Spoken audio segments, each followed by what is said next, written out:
बहुत समय पहले की बात है। मैं एक स्कूल में टीचर था। स्कूल में पढ़ाने के साथ साथ ही मैं बच्चों को घर घर जाकर ट्यूशन भी पढ़ाया करता था। एक बार की बात है, मैं जहाँ ट्यूशन पढ़ाता था वहाँ पर एक छोटी सी पार्टी हुई और पार्टी में मुझे भी इनवाइट किया गया। उस रोज़ मैं बाकी के ट्यूशन ख़त्म करके वापस घर आया और तैयार होकर पार्टी में चला गया। वहाँ पर मुझे काफ़ी देर हो गई। रात को लौटते हुए लगभग 12 बज चुके थे। हम सभी लोग खा पी कर वापस अपने अपने घर को आने लगे।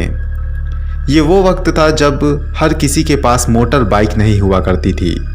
लोग ज़्यादातर पैदल या फिर साइकिल से ही इधर से उधर आया जाया करते थे। हम लोग तो पैदल ही अपने घर जा रहे थे। कुछ दूर तक तो लोगों का साथ रहा, मगर फिर थोड़ी दूर चलकर हम लोगों ने अपना अपना रास्ता पकड़ लिया। मैं जिस रास्ते से जा रहा था वो काफ़ी सुनसान था और उस रास्ते पर मैं ही एक अकेला था जो चलता चला जा रहा था। रात का वक्त था, चारों ओर सन्नाटा, और फिर न जाने कब मौसम ने करवट बदली। ठंडी हवाएं चलने लगी और फिजाओं में बादल घिर गए।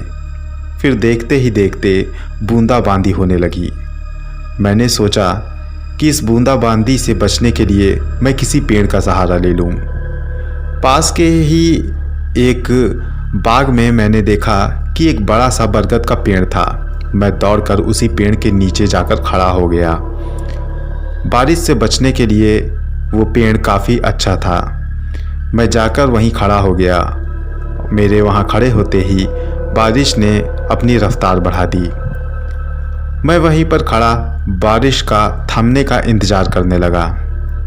मैं खड़ा खड़ा इधर से उधर देखने भी लगा कि शायद कोई यहाँ से निकले और मुझे लिफ्ट दे दे, मगर उस वक्त वहाँ से कोई नहीं गुजर रहा था। लिहाजा मैं वहीं पर खड़े खड़े उस जगह को बड़े गौर से देखने लगा। तभी मेरी नज़र पास के ही एक कब्रिस्तान पर पड़ी। मैं ये देखकर चौंक गया कि इतनी रात में और ऐसी बरसात में उस कब्रिस्तान में एक जगह पर रोशनी थी। ये रोशनी ज़रूर किसी इंसान ने की होगी। मैंने ये सोचा और फिर अपने मन में उस रोशनी की तरफ जाने का प्लान करने लगा। लेकिन फिर मैंने सोचा कि इतनी रात में इस कब्रिस्तान में आखिर कौन रोशनी करेगा। हो सकता है कि ये कोई चोर उचक्का हो। ये सोचकर मैंने अपने कदम वहीं रोक लिए। लेकिन मैं सोचने लगा कि आखिर इतनी बरसात में वहाँ पर रोशनी है कैसे। मैं ध्यान से उस कब्रिस्तान की ओर देखने लगा कि आखिर माजरा क्या है। बड़ी गौर से देखने के बाद मुझे ये एहसास हुआ कि वहाँ पर कोई एक शख्स जो इधर से उधर चक्कर लगा रहा था वहाँ पर मौजूद था। उसका चेहरा तो ठीक से दिखाई ना दिया, क्योंकि शायद उसने अपने चेहरे को किसी कपड़े से ढक रखा था।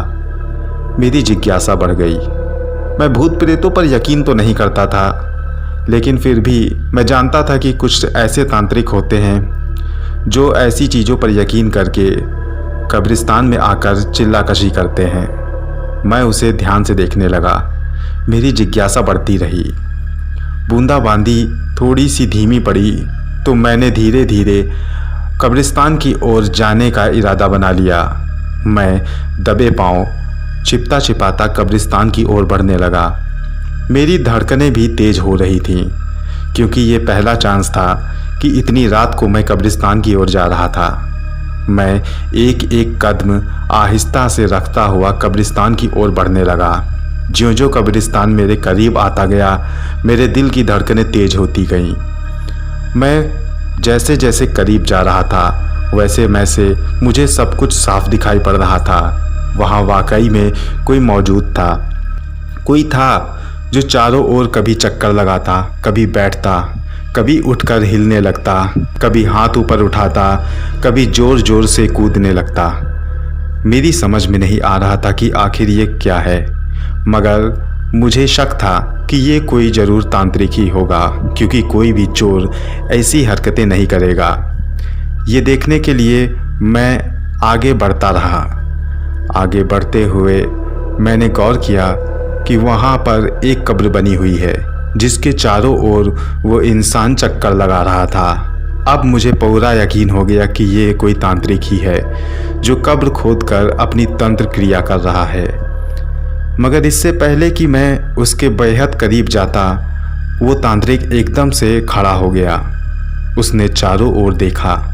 मैंने खुद को झाड़ियों में छुपा लिया। मुझे लगा कि शायद उसे मेरे यहाँ होने का एहसास ना हो गया हो। पता नहीं उसे मेरे होने का एहसास था या नहीं, मगर वो कुछ देर इधर से उधर देखता रहा। फिर जल्दी जल्दी उसने अपना सामान बटोरा और वहाँ से भागने लगा। उसके भागते ही मैं उसके पीछे लग लिया। हालांकि मैं उसका पीछा नहीं करना चाहता था, मगर थोड़ी दूर तक मैं उसके पीछे गया। कब्रिस्तान की हद में जब मैं पहुंचा तो मैंने उसका पीछा करना बंद कर दिया। कब्रिस्तान की बाउंड्री से मैंने झांक कर देखा तो 3-4 कब्रों के बाद एक कब्र मुझे खुदी हुई सी मालूम दी। मैंने हिम्मत करके कब्रिस्तान के अंदर कूदने का इरादा किया। मैं उसके अंदर कूद गया। अंदर जाकर मैं धीरे धीरे उस कब्रिस्तान की ओर बढ़ा। मैंने जाकर देखा तो वाकई वहाँ पर एक कब्र खुदी पड़ी हुई थी। ये देखकर मेरा दिल दहल गया। मैं समझ गया कि ये कोई तांत्रिक ही था जिसने कब्र खोदकर अपनी तंत्र क्रिया को अंजाम दिया होगा। मैं पास जाकर उस कब्र को देखने लगा तो कब्र पर एक लाश पड़ी हुई थी जो कफन से लिपटी हुई थी। उस लाश का मुंह खुला था और आंखें भी खुली हुई थीं। मैं उस लाश को देखकर डर गया। मैंने सोचा कि ये सब छोड़कर यहाँ से अपने घर निकलूं। मैंने वहाँ से निकलना ही ठीक समझा। वहाँ से मैं वापस आने लगा, मगर तभी मेरे ज़मीर ने मुझे रोका। मेरा मन अंदर ही अंदर मुझसे कहने लगा कि किसी बेजान लाश को इस तरह से छोड़कर जाना अच्छी बात नहीं। इसे सम्मान के साथ मिट्टी दे दी जाए, वही अच्छा रहेगा। मैं डरते डराते फिर अपने कदम रोककर वापस उस कब्र के पास गया। मैंने धीरे धीरे मिट्टी डालनी शुरू कर दी। हाँ, मैं डर रहा था, मगर मैं उस लाश को ऐसे बेसहारा नहीं छोड़ना चाहता था। मैं जल्दी जल्दी मिट्टी डालने लगा। मिट्टी डालते हुए अचानक मुझे एहसास हुआ कि उस लाश ने अपना सिर हिलाया। ये देखकर मेरे हाथ रुक गए। मैं उस लाश को देखने लगा। मेरा दिल तेजी से धड़कने लगा। ठंडे मौसम में भी मेरे माथे पर पसीना आ गया। मैंने सोचा कि शायद ये मेरा वहम है, मगर नहीं, उसने सिर हिलाया था उसने सिर। फिर एक मन बोला, ऐसा हो ही नहीं सकता, ये तो मरी हुई लाश है। मैं जल्दी जल्दी यही सोचकर उस लाश पर मिट्टी डालने लगा, मगर एक बार फिर उस लाश के हाथों में हरकत हुई। इस बार मैंने साफ साफ देखा था। मैं डर गया। मैं वहाँ से उठकर भागने लगा। उस लाश को आधा अधूरा मिट्टी देकर मैं वहाँ से भागने लगा था। मैं जैसे तैसे कब्रिस्तान की दीवार लांघ कर खेतों, कीचड़ों और सड़कों पर होता हुआ अपने घर की ओर भागने लगा। मुझे होश ना था कि मैं कहाँ कूद रहा हूँ, कहाँ जा रहा हूँ। मैं बस अपनी जान बचाना चाहता था। बारिश ने एक बार फिर रफ्तार बढ़ा ली। हवाओं ने अपना रुख मेरी ओर ही मोड़ लिया, जैसे कि वो मुझे रोकना चाहती हो, मगर मैं किसी तरह वहाँ से भागता रहा। भागते हुए मैंने ये एहसास किया कि मेरे कदमों के साथ साथ किसी और के कदमों की आहट सुनाई पड़ रही है। मैं एक पल के लिए रुका, पलटा, लेकिन वहाँ पर कोई नहीं था। मैं फिर तेज कदमों के साथ आगे भागने लगा। फिर मुझे एहसास हुआ कि कोई ठीक मेरे पीछे भाग रहा हो। मैंने भागते हुए पीछे पलट कर देखा तो उसी लाश को अपने पीछे भागता हुआ पाया। मेरा दिल तेजी से धड़कने लगा। मैं समझ गया कि मैं किसी बुरी मुसीबत में फंस चुका हूँ। मैंने अपनी रफ्तार बढ़ानी चाहिए, मगर मुझे ऐसा लगा कि जैसे मेरे पैर मेरा साथ ना दे रहे हों। मैं किसी तरह अपनी जान बचाने के लिए जोर लगाकर भागने की कोशिश करने लगा। मैं गिरता पड़ता हुआ भागता रहा। भागते हुए मेरी नज़र पास की ही एक पुलिस चौकी पर पड़ी। तब मेरी जान में जान आई। मैं दौड़कर उस पुलिस चौकी पर गया। वहाँ का इंचार्ज मुझे अच्छे से जानता था। मुझे देखकर वो बोला, अरे मास्टर साहब, आप इस वक्त, और ये क्या हाल बना रखा है? मैंने उनसे कहा, इंस्पेक्टर साहब, मुझे बचा लीजिए। वो बोले, हाँ, लेकिन हुआ क्या है? इंस्पेक्टर साहब, वो मुझे मार देगा। कौन आपको मार देगा? मैंने उनसे कहा, वो लाश। मेरी बात सुनकर इंस्पेक्टर साहब काफ़ी भौचक्के हो गए। उन्होंने रिवॉल्वर अपने हाथ में ली और बाहर निकलकर मुझे भी अपने साथ ले आए और कहने लगे, बताइए क्या कह रहे हैं? कौन सी लाश? आखिर बात क्या है? मैंने उनसे कहा, इंस्पेक्टर साहब, एक लाश मेरा पीछा कर रही है। उन्हें मेरी बात समझ न आई। वो मुझसे कहने लगे, लगता है कि आप काफ़ी डर चुके हैं या फिर आपने पी रखी है। मैं उनसे कहने लगा, ना ही मैं डरा हूँ, ना ही मैंने पी रखी है। मैं झूठ नहीं बोल रहा हूँ। हाँ, मैं डरा हूँ, लेकिन मैं सच्चाई देखकर डरा हूँ। मैंने अपने सामने वो लाश देखी है, तब मैं डरा हूँ। मेरी बात सुनकर इंस्पेक्टर साहब बोले, ठीक है, तो फिर मेरे साथ चलिए। मैंने उनसे कहा, नहीं, मैं वहाँ नहीं जाऊँगा। अरे भाई, डरो मत, मैं हूँ ना साथ में। इंस्पेक्टर साहब का साथ था, इसलिए मैं उनके साथ चला गया। मैं उनको ठीक उसी कब्रिस्तान पर ले गया जहाँ मैंने उस लाश को देखा था। मैं इंस्पेक्टर साहब के साथ उसी कब्रिस्तान में पहुँचा, लेकिन ताज्जुब की बात थी कि वो कब्र पूरी तरीके से बंद थी। मैंने उनसे कहा कि मैंने यहीं पर कब्र को खुदा हुआ पाया था। इंस्पेक्टर साहब ने चारों ओर अपनी नज़रें दौड़ाई, मगर उन्हें वहाँ पर ऐसा कोई सुराग नहीं मिला जिससे ये पता चल सके कि कब्र खुदी हुई थी। वो कब्र पूरी पक्की बनी हुई थी। उन्होंने मुझसे कहा, शायद आप डर गए हैं, मेरी बात मानिए, यहाँ से चलिए। मुझे भी अपनी आंखों पर यकीन नहीं हो रहा था कि आखिर ऐसा कैसे हो सकता है। जिस कब्र को मैंने अभी थोड़ी देर पहले खुदा हुआ पाया था, वो बंद कैसे हो सकती है? मगर वो बंद थी। इंस्पेक्टर साहब के कहने पर मैं वापस आ गया। उन्होंने मुझे घर छोड़ा। मैंने अपने कपड़े बदले और चुपचाप लेट गया। मेरे दिल में दहशत घर कर गई थी। मैं आंख बंद करता तो वो लाश मुझे मेरे सामने ही दिखाई पड़ती।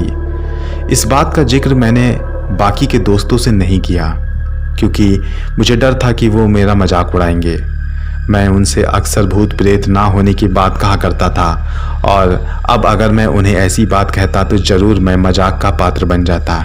इसलिए ये बात मैंने इंस्पेक्टर साहब के सिवा और किसी से नहीं कही। मगर उस दिन के बाद मेरी नींदें हराम हो गई। वो लाश मुझे सपने में आकर डराती थी। ठीक उस रात के दूसरे दिन मैं स्कूल से पढ़ाकर ट्यूशन गया, और ट्यूशन से पढ़ाकर जब घर लौट रहा था तो रात के लगभग 9 बजे हुए थे। अभी ज़्यादा रात का वक्त भी नहीं था कि मुझे एहसास हुआ कि कोई मेरे पीछे चल रहा है। मैं 3-4 बार पलट कर देखा, लेकिन वहाँ पर किसी को नहीं पाया।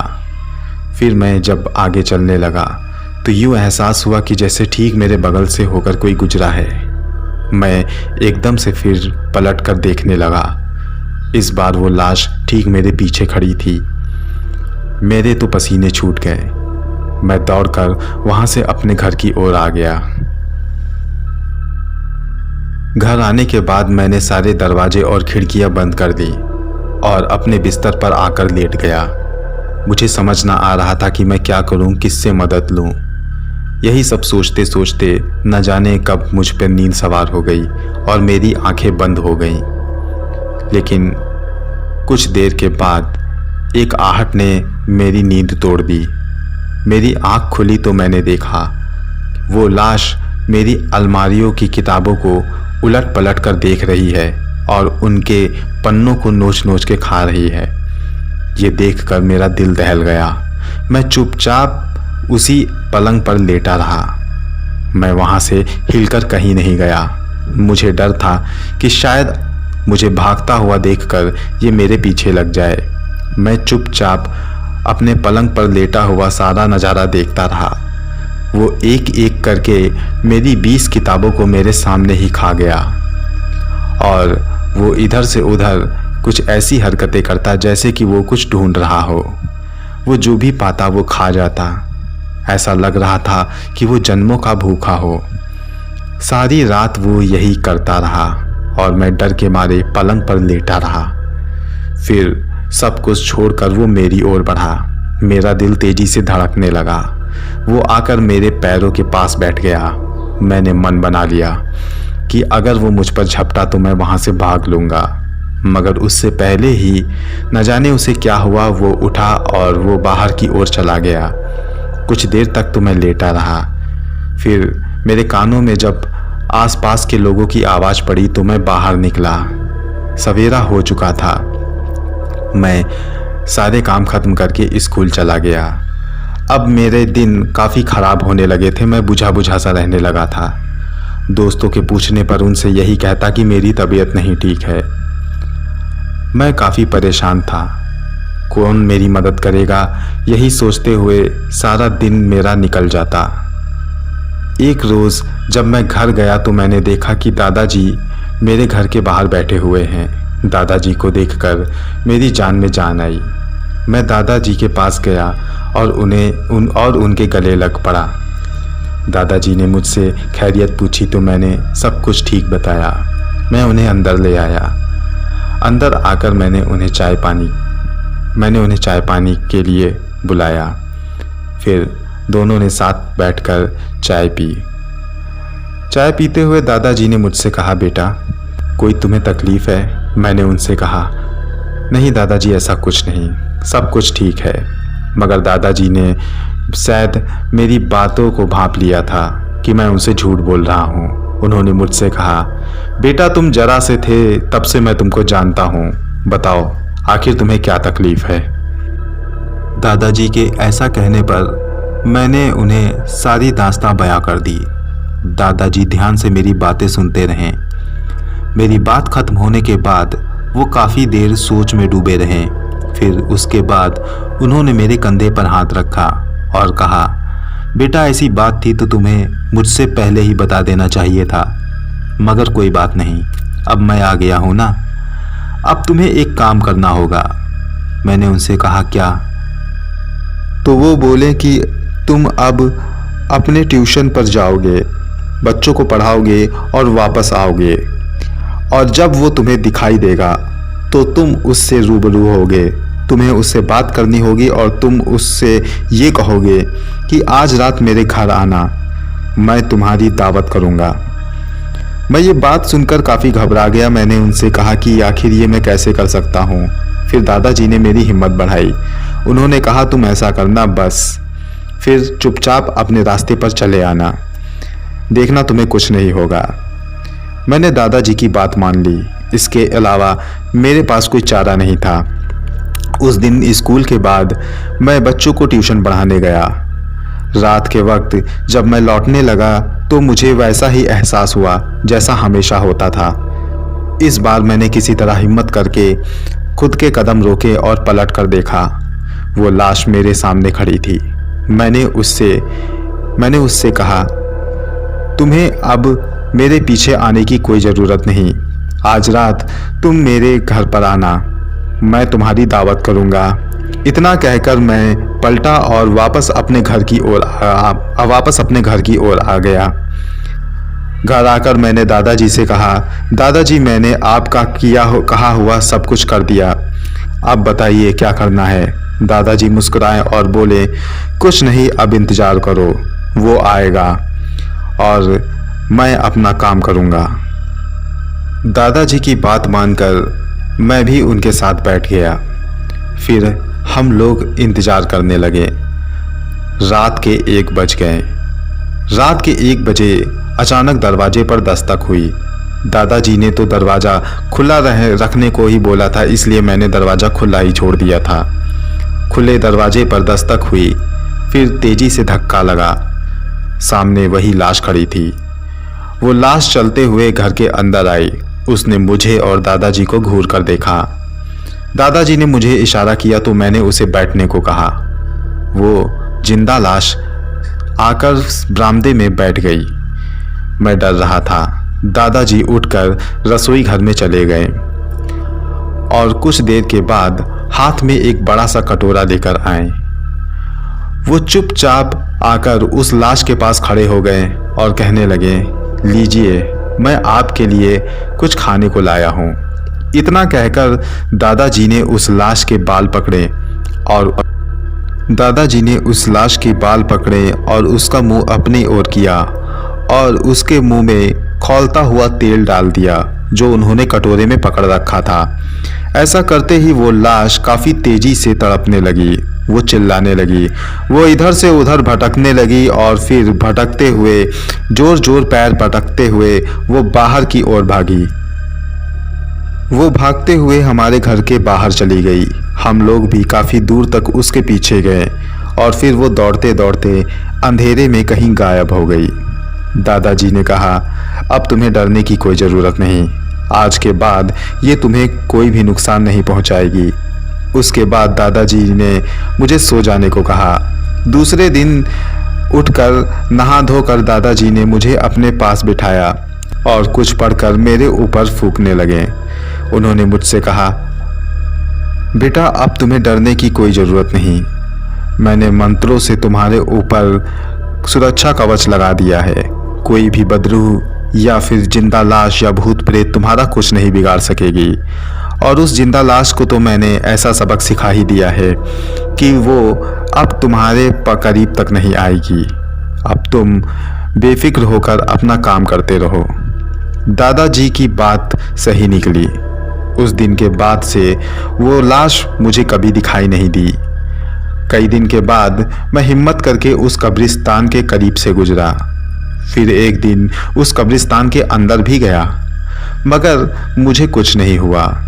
दादाजी ने न जाने क्या किया था कि वो तेल पड़ते ही वो बदरू तड़पने लगी थी। शायद दादाजी ने कोई इल्म पढ़कर ही उस पर फूंका होगा। जो भी हो, जैसा भी हो, लेकिन ये घटना मेरी आंखों के सामने घटी थी और ये घटना जैसी थी मैंने वैसी आपके सामने बयां करी। ये कहानी आपको कैसी लगी हमें कमेंट बॉक्स में लिखकर ज़रूर बताएं। मिलता हूँ अगली बार, तब तक के लिए गुड बाय।